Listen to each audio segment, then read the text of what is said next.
పిల్లలతో సహా వెయిట్ చేసి మిమ్మల్ని చూడాలని 2 నిమిషాలైనా మీరు మాట్లాడితే వినాలని వెయిట్ చేసినాం సార్. అది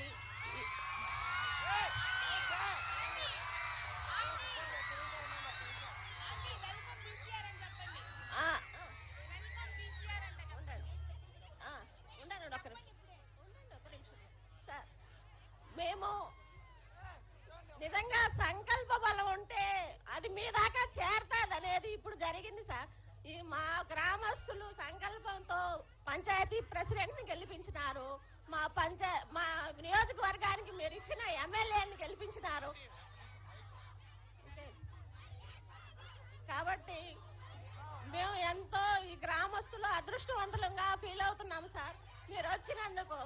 దీంతో పాటు మాకు ఇక్కడ ఉన్న సమస్యలను ముఖ్యంగా తెలియజేయాలనుకుంటున్నాము. మా గ్రామస్తులు పూర్వం 30-40 సంవత్సరాల ముందర ఇక్కడ లార్జ్ స్కేల్ ఇండస్ట్రీ ఉండేది. అక్కడ సో ఫ్యాక్టరీ అని అక్కడ ఉపాధి పొందేవారు. తర్వాత అది క్లోజ్ చేయడం అయింది. ఉపాధి లేక అందరూ గల్ఫ్ దేశాలకు తరలి వెళ్లి అక్కడ 30-40 సంవత్సరాల కాలం అక్కడే తల్లిదండ్రులను పిల్లలను వదిలి ఎప్పుడో వచ్చి ఒకసారి వెళ్లాల్సిన పరిస్థితి వచ్చింది సార్. ఇక్కడ ఎటువంటి లార్జ్ స్కేల్ ఇండస్ట్రీస్ లేవు, స్మాల్ స్కేల్ ఇండస్ట్రీస్ లేవు. ఉపాధి గవర్నమెంట్ నుంచి వచ్చే ఉపాధి ఎక్కడా లేదు సార్. వాళ్ళు స్వయంగా ఎదగాలనే తపనతో ఇతర దేశాలకు వెళ్లి ఎంతో కొంత ఎదిగిన పరిస్థితులు ఉన్నాయి. కాబట్టి ఇక్కడ యువత ఇకనైనా ఇక్కడి నుంచి వేరే దేశాలకు వెళ్లకుండా ఇప్పుడు దేవుడు వచ్చి మన ముందు నిలిస్తే చాక్లెటో బిస్కెటో అడగవు సార్.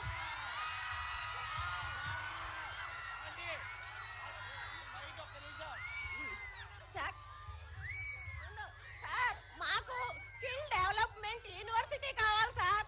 ఇక్కడ మా ప్రాంతంలో ఉండే school dropouts, college dropouts, degree holders అందరికీ పని కల్పించే విధంగా వృత్తి నైపుణ్య విద్యాలయం ఇక్కడ ఏర్పాటు చేయాలని మేము కోరుతున్నాం సార్. మా రాయలసీమ ప్రాంతానికి ఎక్కడెక్కడ అంత పెద్ద యూనివర్సిటీ కనీసం కాలేజ్ కూడా పెద్ద కాలేజ్ కూడా లేదు సార్. కాబట్టి ఇక్కడ ప్రాంతంలో ఉపాధి ఉండి ఇక్కడే జీవించే విధంగా ఇతర దేశాలకు వెళ్లకుండా ఉండే విధంగా మాకు స్కిల్ యూనివర్సిటీని ఏర్పాటు చేయాల్సిందిగా కోరుతున్నాం సార్.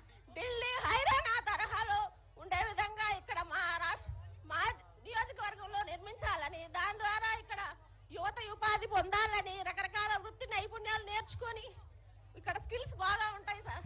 వీళ్ళు స్కిల్స్ ని డెవలప్మెంట్ చేసే వాళ్ళు డెవలప్ అయ్యి రాష్ట్రాన్ని కూడా డెవలప్మెంట్ చేస్తారు సార్. కాబట్టి వాళ్ళని మాకు స్కిల్ డెవలప్మెంట్ యూనివర్సిటీ ఇక్కడ వచ్చేటట్టుగా చేయాలి సార్.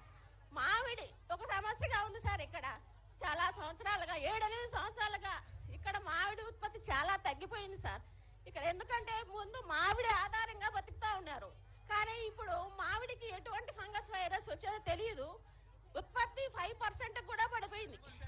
కాబట్టి ఆ విధంగా దానికి క్షేత్రస్థాయిలో పరిశోధనలు జరిపి మామిడికి ఉన్న సమస్య ఎందువల్ల దిగుబడి రావడం లేదు, దానికి పరిష్కారం తెలియజేయాల్సిందిగా కోరుతున్నాం సార్. ఇప్పుడు ఒక్కసారి బీసీఆర్ సార్ మాట్లాడాల్సిందిగా కోరుతున్నాం సార్. BCR sir.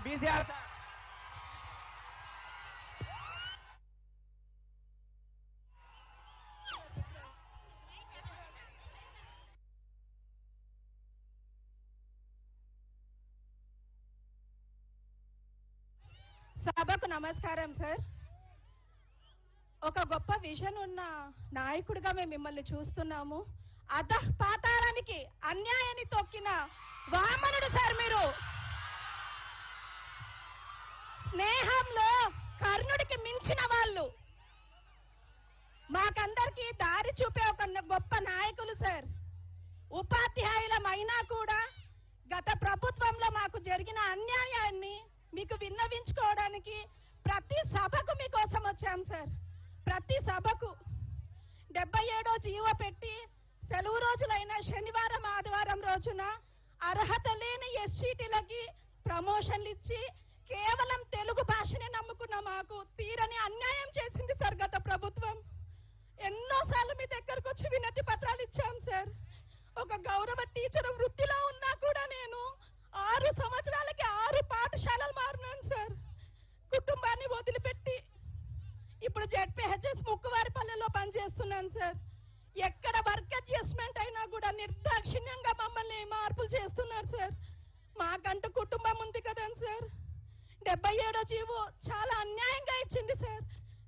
భాషను మాత్రమే నమ్ముకున్న తెలుగు పండితులను కాదని చెప్పి ఎంఏలు చేసిన ఎస్సీటీలకు ఇచ్చి 10,000 మందికి ఇచ్చిన వాళ్ళు కేవలం 1370 మంది రాష్ట్ర వ్యాప్తంగా ఉన్నాం సార్.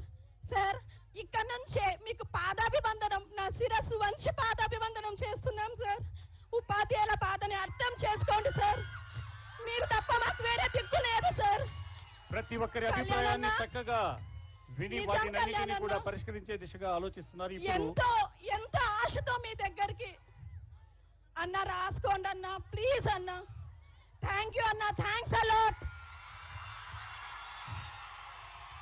ఇప్పుడు కోడూరు శాసనసభ్యులు శ్రీ శ్రీధర్ గారు సభనుద్దేశించి ప్రసంగిస్తారు. హలో సార్, డిప్యూటీ సీఎం గారికి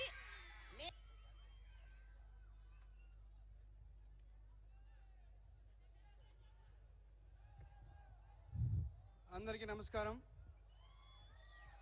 మన రైల్వే కోడూరు నియోజకవర్గానికి మైసూరువారిపల్లి గ్రామ పంచాయతీలో జరుగుతున్న గ్రామ సభకు విచ్చేసిన ప్రముఖ అధినేత గౌరవనీయులు పవన్ కళ్యాణ్ గారికి నా శిరస్సు వంచి ఆయనకు పాదాభివందనం తెలియజేస్తాను సార్. అదేవిధంగా